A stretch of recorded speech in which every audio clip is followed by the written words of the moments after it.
बिस्मिल्लाहिर्रहमानिर्रहीम। अस्सलाम वालेकुम। आज के लेक्चर में हम डिस्कस करने जा रहे हैं लूप्स। अच्छा, यहाँ पर हमने टॉपिक दिए हैं लूप्स इन सी सी प्लस प्लस। सी और सी प्लस प्लस दोनों में जो लूप्स यूज़ होते हैं वो एक जैसे हैं।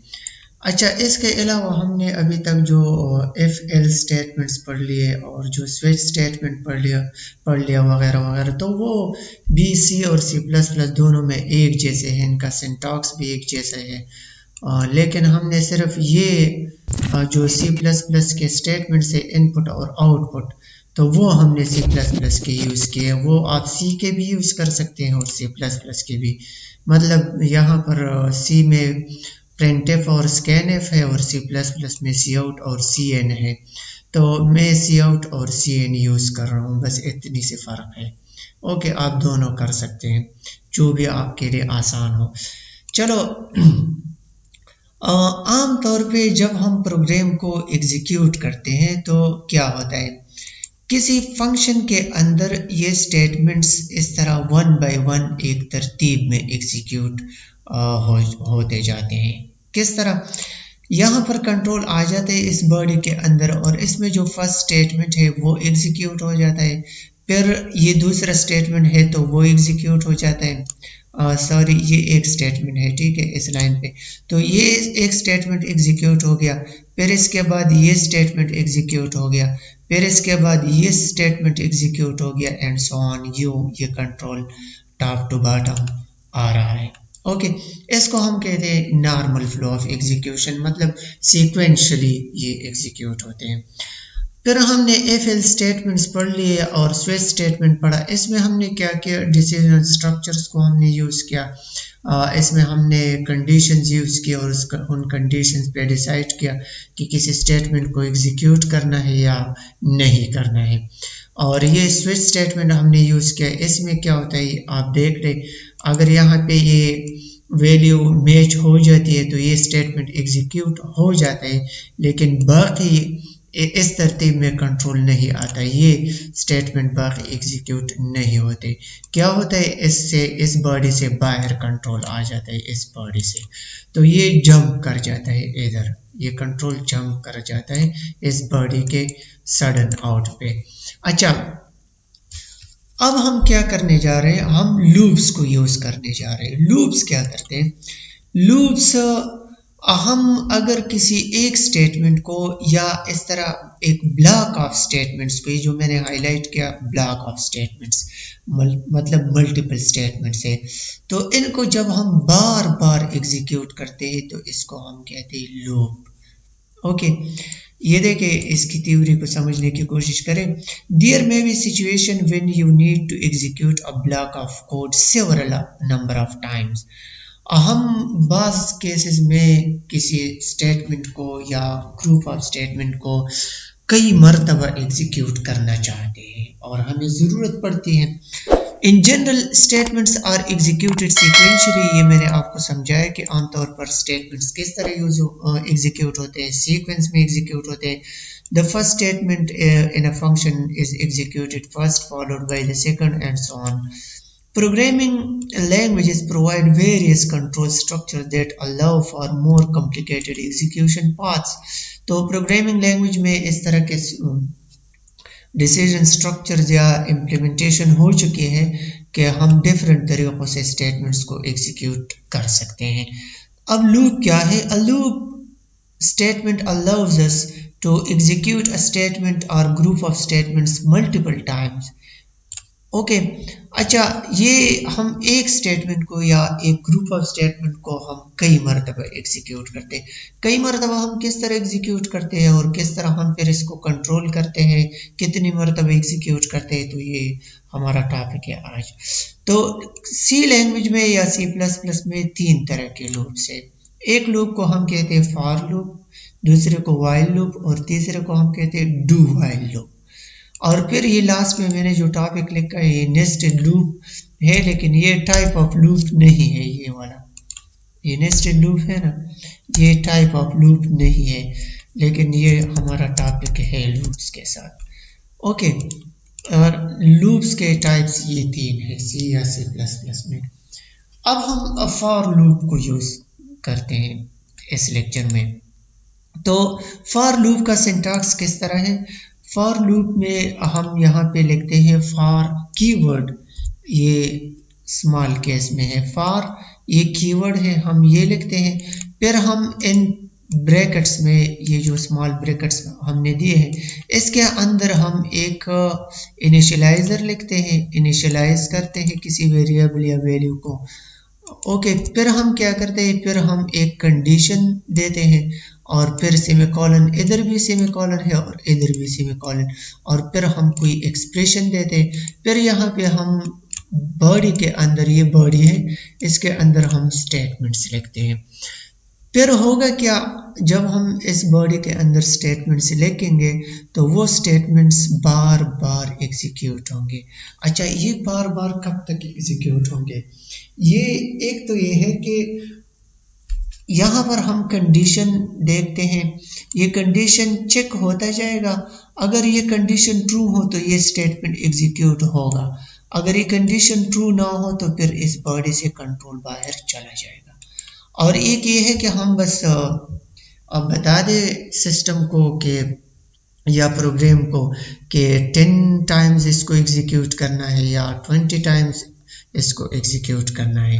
मतलब हम नंबर ऑफ टाइम स्पेसिफाई करते हैं या कंडीशन स्पेसिफाई करते हैं। तो चलो ये फॉर लूप हम यहाँ पे इम्प्लीमेंट करते हैं और देखते हैं, आपको समझ आ जाएगी। मैं एक न्यू फाइल क्रिएट करता हूँ, न्यू फाइल, और यहाँ पर C++ और यहाँ पर C++ नेक्स्ट, और इधर मैं फाइल को नाम देता हूँ फॉर लूप और सेव एंड फिनिश। ये न्यू फाइल क्रिएट हो गया। ठीक है, मैंने ये कोड कॉपी किया है, अब मैं इसको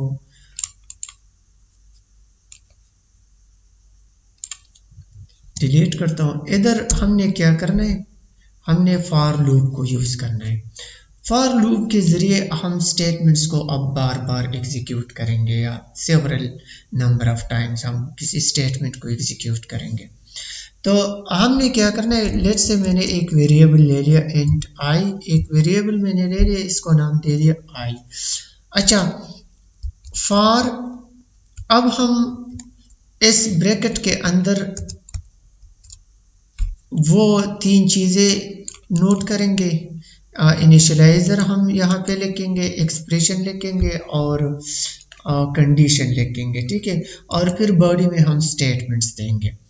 अच्छा, हम क्या करते हैं, हम इस आई को एक इनिशियल वैल्यू देंगे, I is equal to, let's say मैंने इसको वैल्यू दे दी 1। ओके, इनिशियलाइजर ये करता है। आप इस वेरिएबल को इधर भी डिफाइन कर सकते हैं, आप यूं भी लिख सकते हैं int I is equal to 1 और फिर आप सेमीकोलन दे दें। लेकिन मैंने चूंकि पहले डिक्लेयर किया है वेरिएबल को, तो जस्ट मैंने इसको एक इनिशियल वैल्यू दे दी। ओके, फिर हम क्या करेंगे, कंडीशन लिखेंगे। कंडीशन में लिखता हूँ, let's say I is less than और equal to 10। i is less than और इक्वल टू 10, ये मैंने कंडीशन दे दी। i की इनिशियल वैल्यू है 1 और i 10 से कम होगी या 10 के बराबर। और फिर क्या करते हैं, एक्सप्रेशन आप किसी तरह से भी लिख सकते हैं, वेलर एक्सप्रेशन। मैं यहाँ पर जस्ट लिखता हूँ i++, i को मैं इंक्रीमेंट करता हूँ। ओके, इसके बाद सेमीकोलन नहीं है। ओके, एक्सप्रेशन के बाद सेमीकोलन नहीं है। फिर मैं इस बॉडी के अंदर यहाँ पे एक स्टेटमेंट लिखता हूँ। मैं क्या करता हूँ, सी आउट, और यहाँ पे मैं जस्ट लिखता हूँ आई। मैं क्या करूँगा, सी आउट के जरिए मैं इस आई को प्रिंट करूँगा। अब क्या होगा, अब आप इसकी आउटपुट देख ले, फिर मैं आपको समझाता हूँ। ये देखे क्या हो गया, 1 2 3 4 5 10 वैल्यूज हमारे पास प्रिंट हो गए। अच्छा, इसको थोड़े से अलग करते हैं ताकि ये अलग अलग लाइंस पे आ जाए। तो हम इधर लिखेंगे लास्ट में एंड लाइन। ओके, अच्छा, अब दोबारा से रन करते हैं। ये देखिए, अब ये डिफरेंट लाइंस पे आ गए। ओके, वेरिएबल हमने एक लिया है और इसके ज़रिए हमने 1 से लेकर 10 तक वैल्यूज़ प्रिंट करवाए आउटपुट पे। ओके, अच्छा ये क्या हो गया, किस तरह हो गया, ये देखिए फॉर के अंदर जब कंट्रोल आ जाता है तो पहले इनिशियलाइजेशन हो जाती है, वैल्यू असाइन हो गई 1 आई को, फिर क्या होगा, फिर ये कंडीशन चेक हो जाएगा। अब कंडीशन में क्या है, कंडीशन में हमने लिखा है i इज लेस देन 10, तो i चूंकि 1 है और 1 इज लेस देन और इक्वल टू 10, तो ये ट्रू है, ये कंडीशन देखिए ना, i इज लेस देन और इक्वल टू 10, ये ट्रू है। तो जब ये कंडीशन ट्रू हो तो इसकी बॉडी के अंदर कंट्रोल आ जाएगा और ये स्टेटमेंट एग्जीक्यूट हो जाएगा, चाहे इस बॉडी के अंदर एक स्टेटमेंट हो या मल्टीपल स्टेटमेंट हो। अगर एक स्टेटमेंट हो तो फिर इस बॉडी की ज़रूरत भी नहीं है, ब्रैकेट्स की ज़रूरत नहीं है, लेकिन मैंने अंडरस्टैंडिंग के लिए लिख के हैं। ओके, अच्छा फिर क्या होगा, 1 प्रिंट हो जाएगा और फिर कंट्रोल इधर आ जाएगा फॉर की तरफ वापस, और इसमें ये एक्सप्रेशन एग्जीक्यूट हो जाएगा, मतलब i इंक्रीमेंट होगा, i 2 बन जाएगा, तो इधर i अब 2 है। ओके, और 2 के लिए ये कंडीशन चेक हो जाएगा, तो 2 के लिए भी कंडीशन ट्रू है तो कंट्रोल इधर आ जाएगा और 2 भी प्रिंट हो जाएगा। ओके, और लाइन एंड हो जाएगा, फिर कंट्रोल इधर आ जाएगा और फिर 2 से 3 बन जाएगा। ओके, 2 जब आप इंक्रीमेंट करें तो 2 3 हो जाएगा, 3 हो गया। 3 के लिए अब ये कंडीशन चेक हो जाएगा, तो देखिए 3 के लिए भी ये कंडीशन ट्रू है, तो 3 भी इधर प्रिंट हो जाएगा और ये लाइन एंड हो जाएगा। फिर 3 भी इंक्रीमेंट हो जाएगा, कंट्रोल इधर आ जाएगा और 3 से 4 बनेगा। ओके, फिर ये 4 भी प्रिंट हो जाएगा और यूं ये एग्जीक्यूट होता जाएगा। ओके, जब ये 10 बन जाएगा तो 10 भी प्रिंट हो जाएगा, क्योंकि 10 के लिए भी ये कंडीशन ट्रू है, 10 लेस देन और इक्वल टू 10 है, अगर लेस नहीं है तो इक्वल तो है ना। अच्छा, फिर ये 11 हो जाएगा। ओके, जब ये 11 हो जाएगा तो 11 इज लेस देन और इक्वल टू 10, यहाँ पर कंडीशन ट्रू हो जाएगा, सॉरी चेक हो जाएगा, तो चूंकि 11 इज लेस देन और इक्वल टू 10 नहीं है, ये फॉल्स है, तो फिर इस बॉडी के अंदर कंट्रोल नहीं जाएगा और इस बॉडी से बाहर कंट्रोल आ जाएगा, तो बॉडी के बाहर जो भी स्टेटमेंट्स हो वो एग्जीक्यूट हो जाएगा। For the sake of understanding में इधर एक सिंपल स्टेटमेंट लिख देता हूँ कि out of for loop. Okay, for loop से बाहर हमारी ये स्टेटमेंट्स है। ओके, तो फिर ये स्टेटमेंट्स एग्जीक्यूट हो जाएंगे। ओके, फिर चाहे जितनी भी स्टेटमेंट्स हो तो वो एग्जीक्यूट हो जाएंगे, लेकिन इधर कंट्रोल स्टक होगा कब तक, जब तक ये कंडीशन ट्रू हो। ओके, तो चलो अब एग्जीक्यूट करते हैं और देखते हैं। ये देखिए 1 2 3 4 10 यहाँ तक ये आ गया और फिर ये स्टेटमेंट लास्ट में है out of for loop. Okay, अच्छा अब आपने क्या करना है, लूप हमारे लिए काम को बहुत आसान कर देता है। अब अगर मैंने 100 इस तरह डिस्प्ले करने हैं, 1 से लेकर 100 तक डिजिट स्क्रीन पे, तो जस्ट मैं ये condition i is less than और इक्वल टू 100 कर देता हूँ, तो अब आप देख ले 100 तक ये प्रिंट हो जाएंगे। ये देखिए 100 तक प्रिंट हो गए, 1 से लेकर 100 तक। ओके, ये देखिए स्क्रीन पे, ठीक है।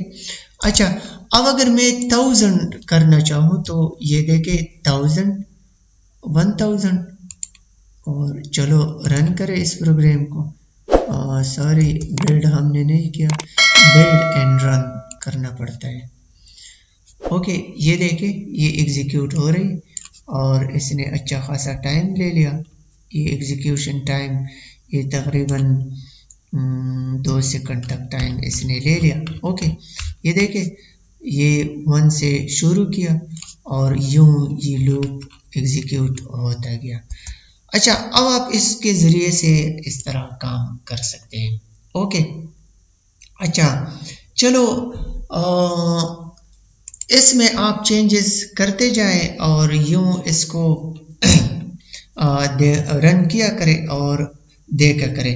अच्छा, अगर हम इस फॉर लूप के कुछ ऑब्जर्व प्रॉपर्टीज़ है या फीचर्स है वो हम एक एक करके प्रैक्टिकली पढ़ेंगे, तो जब आप बुक से पढ़ेंगे तो आपको समझ आ जाएगी। ये मैं रिमूव करता हूँ, ठीक है, ये भी मैंने रिमूव किया और एक एम्प्टी लूप मैंने दे दिया। ये प्रॉपर्टी इसकी है बुक में, आप पढ़ ले, लेकिन मैं यहाँ आपको जस्ट समझाने की कोशिश करता हूँ। ये देखिए, ये टोटली एम्प्टी लूप है, इसमें ना हमने इनिशियलाइजेशन किए है और ना कंडीशन दिया है और ना कुछ एक्सप्रेशन। चलो इस आई को मैं यहाँ पर इंक्रीमेंट करता हूँ, आई की भी ज़रूरत नहीं है, बस यहाँ पर हम एक सिंपल स्टेटमेंट देते हैं। यहाँ पर मैं लिखता हूँ inside for loop, inside for loop, ये देखे बस ये मैंने दे दिया। ओके, अच्छा, और एंड लाइन। तो अब ये लूप टोटली एम्प्टी है, इसमें कंडीशन और एक्सप्रेशन और इनिशियलाइजेशन नहीं है, लेकिन इसकी बॉडी के अंदर स्टेटमेंट्स है। तो चलो हम रन करते हैं और देखते हैं। अब आप देख ले, ये प्रोग्राम यू रन होता जाएगा और इस लूप को हम कहते हैं इन्फिनिट लूप। ये इन्फिनिटी तक जाएगा और बस जब तक आपकी प्रोसेसर में पावर हो और मेमोरी में जगह हो तो ये एग्जीक्यूट हो रहा होगा। ओके, ये कभी ब्रेक नहीं होगा। अच्छा, अगर इस तरह का केस आ जाए आपकी सिस्टम पे कि कोई प्रोग्राम रन कर लिया आपने और फिर वो रुकता नहीं है, तो आप क्या करें, ये देखें ये पता नहीं कितनी मर्तबा ये रन हो गया। ओके, तो आप क्या करें, कंट्रोल की प्रेस करें कीबोर्ड से और इसके साथ ब्रेक की भी होगी आपकी कीबोर्ड पे, इसको सर्च करें और इसको एंड कर लें। अच्छा, तो अगर आप टर्बो सी या टर्बो C++ यूज़ करते हैं तो इसकी IDE थोड़ी सी डिफरेंट है, तो इसलिए मैंने आपको बता दिया कि उधर आपने इस तरह के प्रोग्राम को स्टॉप करने के लिए कंट्रोल प्लस ब्रेक की प्रेस करना पड़ेगा। अच्छा, इधर चूंकि मैं कोड ब्लॉक्स यूज़ करता हूँ तो इधर ये आउटपुट कंसोल थोड़ा सा डिफरेंट है। ये देखिए, इस पे क्लोज बटन है, मैंने क्लोज किया डायरेक्टली। ओके, अच्छा, चलो इसको थोड़ा सा और यूज़ करते हैं। अब हम क्या करते हैं, हम इस तरह का प्रोग्राम लिखेंगे कि इसमें हम 100 तक, 1 से लेकर 100 तक इवन नंबर्स प्रिंट करें, इवन नंबर्स, और फिर हम ऑड नंबर्स, ऑड, इवन या ऑड नंबर्स 1 से लेकर 100 तक हम प्रिंट करेंगे। ओके, अच्छा, इसके लिए हम क्या करेंगे, i is equal to, i को इनिशियलाइज करेंगे 2 से अगर आपने इवन नंबर्स प्रिंट करना है, और i इज लेस देन और इक्वल टू 100, 100 तक हम जाएंगे। ओके, और यहाँ पर क्या करेंगे, एक्सप्रेशन हम सिंपली लिखेंगे i is equal to i plus 2।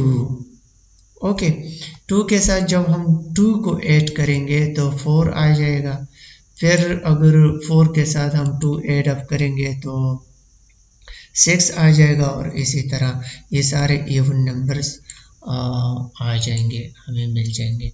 और इधर प्रिंट करेंगे काउट i और लाइन एंड। ओके, तो चलो इसको रन करते हैं। तो ये देखें, ये 1 से लेकर 100 तक ये सारे इवन नंबर्स प्रिंट हो गए। ये देखिए 100 तक ये सारे इवन नंबर्स हैं। ओके, अब अगर आपने ऑड नंबर्स प्रिंट करने, अक्सर जो क्वेश्चंस आते हैं बिगिनर लेवल पे इस तरह की, जो आप DIT में पढ़ते हैं इस तरह की कोर्सेज में, तो इसी तरह सिंपल प्रोग्राम आपसे मांगा जाता है। आपसे ये मांगा जाता है कि फॉर लूप क्या है, इसकी सिंटैक्स क्या है, और फिर पार्ट इसके साथ अलग पार्ट में दिया जाता है कि ऐसा प्रोग्राम लिख के जो इवन नंबर प्रिंट करे या ऑड नंबर प्रिंट करे या कोई टेबल प्रिंट करे, तो ये सब हम देखेंगे। ये देखिए ये हमने इवन नंबर्स प्रिंट किए ना। अच्छा, अब ऑड नंबर को आप किस तरह देखेंगे, ये देखिए ये आई मैंने जस्ट 1 से इनिशियलाइज किया, अगर y के साथ आप 2 को एड अप करेंगे तो क्या होगा, 3 बन जाएगा, तो 3 ऑड नंबर है। फिर 3 के साथ अगर आप 2 एड अप करें तो 5 बन जाएगा, 5 ऑड नंबर है। तो इसी तरह आप सारे ऑड नंबर्स प्रिंट कर सकते हैं। ये देखिए अब ये सारे ऑड नंबर आ गए, 1 3 5 7 एंड सो ऑन। ठीक है, तो बस इतनी सी ट्रैक है इसमें। ओके, अच्छा वैसे बाज़ औक़ात वो कंफ्यूजन के लिए यूँ भी लिखते हैं प्रोग्राम में क्वेश्चन में कि आप 1000 तक इवन नंबर्स लिख के, तो आप इस कंडीशन को जस्ट 1000 करें, इसमें आपके लिए कोई हेडेक नहीं है। अगर आपको प्रोग्राम की समझ आती है तो इस तरह आप प्रोग्राम लिख के, ठीक है, और इसमें जस्ट एक कंडीशन चेंज करें, तो देखिए आप एग्जीक्यूट करें तो ये हेडेक तो अब कंप्यूटर का है कि वो 1000 तक आपके लिए प्रिंट करे। ठीक है, आपके लिए नहीं है। ओके, तो प्रोग्रामिंग में यही एफिशिएंसी है कि आपने एक मरतबा सीख लिया तो फिर आप इसको आसानी के साथ इस तरह यूज़ कर सकते हैं। ओके, अच्छा अब हम क्या करेंगे, इसी प्रोग्राम को हम थोड़ा सा चेंज करते हैं और इसके ज़रिए हम एक टेबल प्रिंट करेंगे, मल्टीप्लिकेशन करेंगे। वो जो आप टेबल्स पढ़ते थे प्राइमरी में या मिडिल में, ठीक है, तो इस तरह पूरे के पूरा एक टेबल हम प्रिंट करेंगे। तो आप इस तरह टेबल को चलो मैं ये रिमूव करता हूँ सारे प्रोग्राम को, सारे स्टेटमेंट्स को। तो देखिए आपने पहले सोचना है कि टेबल के लिए क्या क्या ज़रूरी है।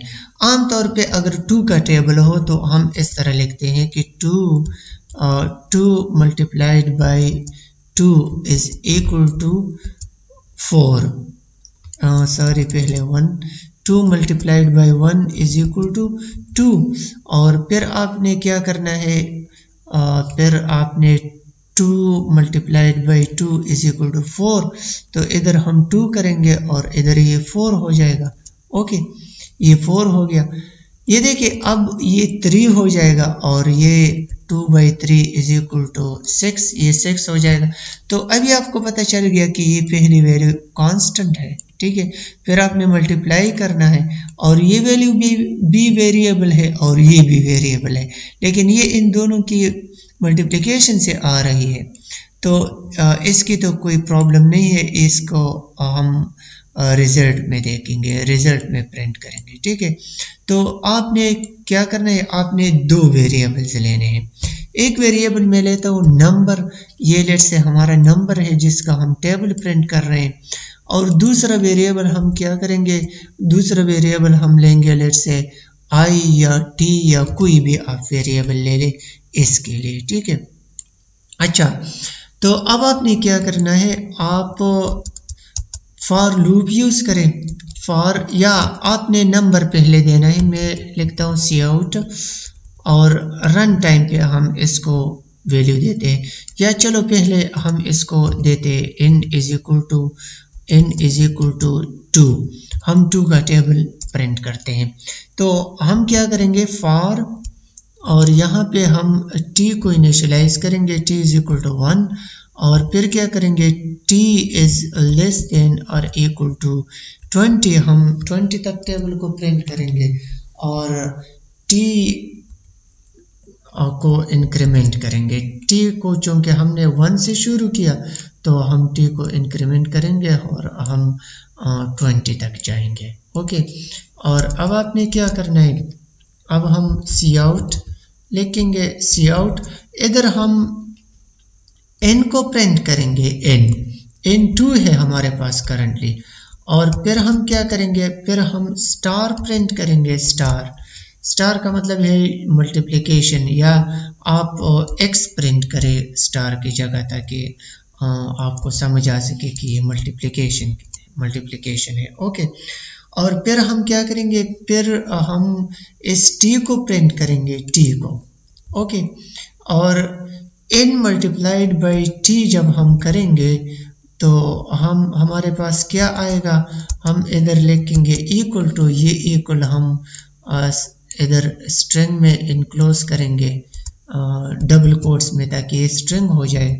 और फिर हम क्या करेंगे, t और n को मल्टीप्लाई करेंगे, t मल्टीप्लाइड बाई n या n मल्टीप्लाइड बाई t, दोनों आप कर सकते हैं। ओके, तो ये इस रिजल्ट में आ जाएगा। ये देखिए n इधर ये 2 है, ओके, और ये हम दरमियान में प्रिंट करेंगे, ये हमने स्ट्रिंग में लिया हुआ है, ये बतौर स्ट्रिंग यहाँ पे प्रिंट हो जाएगा।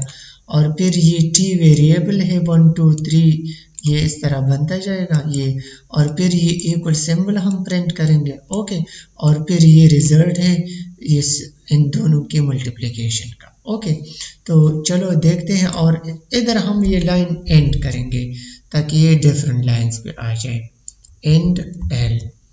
ओके, चलो रन करते हैं प्रोग्राम को और देखते हैं कि ये ठीक है या नहीं है। ओके, अच्छा, 2 multiplied by 1 is equal to 2, और 2 बाई 2 इज इक्वल टू 4 और 6, और इस तरह 2 बाई 20 इज इक्वल टू 40। तो ये देखिए आपने 2-3 स्टेटमेंट्स का प्रोग्राम लिख दिया और इसने पूरा एक टेबल प्रिंट करवाया। अच्छा, अब ये कितना आसान है, और इसके टोस मार्क्स आपको मिलते हैं अगर आप इस तरह कर ले, ठीक है। ये देखिए एक स्टेटमेंट में ये पूरा रिजल्ट उधर प्रिंट होता है। ओके, अच्छा, अब अगर आपने 3 का टेबल प्रिंट करना है तो आप जस्ट इसको 3 करें, n इज इक्वल टू 3, तो देखें ये 3 हो जाएगा, 3 का टेबल आ जाएगा। ये देखें 3 by 1 is equal to 3, 3 by 2 is equal to 6, और ये देखते जाए 3 by 20 is equal to 60। Okay, अच्छा, अगर 4 का टेबल प्रिंट करना है तो आप ये 4 करें। अच्छा, अब अगर हम किसी भी नंबर का टेबल प्रिंट करना चाहें तो हम क्या करेंगे, हम रन टाइम पे इनको वैल्यू देंगे, हम उधर मैसेज लिखेंगे enter any number, okay, to make its table या to create its table. Okay, और क्या करें, इधर cn करें, cn और n, आप रन टाइम पे n को वैल्यू दे दें, और ये n वाली n की जो वैल्यू है वो इधर आ जाएगी और इसका टेबल बन जाएगा। ओके, चलो रन करें और ट्राई करें। इधर मैं 2 और 3 को हमने ट्राई किया, चलो मैंने 4 दे दिया। ओके, तो ये देखिए 4 का टेबल प्रिंट हो गया और अच्छे फॉर्मेट में ये प्रिंट हो गया। ओके, अच्छा, दोबारा रन करें और इधर आप लेट से 5 दे दें, ओके, और एंटर की प्रेस करें, तो ये देखिए 5 का पूरा टेबल प्रिंट हो गया। ओके, अच्छा, अगर क्वेश्चन में इस तरह आ जाए कि 20 तक नहीं, आपने 40 तक ये टेबल प्रिंट करना है, तो आप जस्ट इसको 40 करें, तो ये 40 तक चला जाएगा, किसी भी नंबर का टेबल प्रिंट हो जाएगा और वो 40 तक चला जाएगा। लेट से मैंने 5 दे दिया, ओके, और एंटर, तो ये देखिए 5 40 तक ये टेबल चला गया 5 का। Okay, 5 multiplied by 40 is equal to 200। अच्छा, अब आप हर एक नंबर का इस तरह टेबल प्रिंट करवा सकते हैं एक सिंपल प्रोग्राम के जरिए। अच्छा, फॉर लूप्स यहाँ तक सफिशिएंट है। ओके, नेक्स्ट लेक्चर में हम डिस्कस करेंगे व्हाइल और डू व्हाइल लूप्स को। तो तब तक के लिए अल्लाह हाफिज़, गुड लक।